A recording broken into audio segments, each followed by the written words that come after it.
నిన్ను దేవుడు పరిశుద్ధపరిచాడు, శుద్ధీకరించాడు, రక్తమిచ్చి కొన్నాడు, తన సొత్తుగా చేసుకున్నాడు.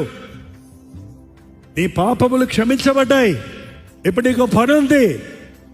మా నిమిత్తము నేను ఎవరిని పంపదునో, మా నిమిత్తము ఎవరు వెళ్తారు. మా అనేది ఇక్కడ ఒక చర్చిని గురించో లేకపోతే కొంతమంది ఒక టీం గురించో చెప్పేది కాదండి.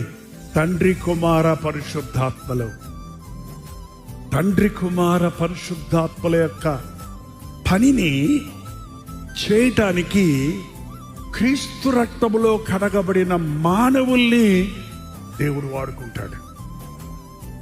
దూతలు కాదు ఇవాళ వాడబడేసింది, కావలసింది దేవునికి. ఆయన రక్తములో కడగబడిన నువ్వు నేను కావాలి.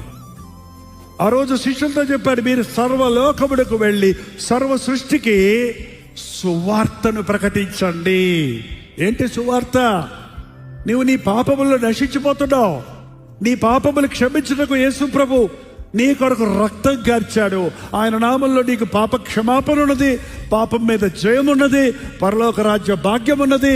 నీ శ్రమలు, నీ దుఃఖము, నీ కన్నీరు, నీ వేదన, నీ రోగములు, నీ బాధలు, నీ పోరాటముల్లో నుంచి నీకు విడుదలివ్వడానికి నిజమైన శాంతి సమాధానాలు ఇచ్చే యేసు ప్రభు రక్షకుడని మాటను ప్రతి వారికి వినబడాలండి, ప్రతి వారికి వినబడాలి. అందుకొరకు నీవు నేను దేవుని చేతుల్లో వాడబడాలి.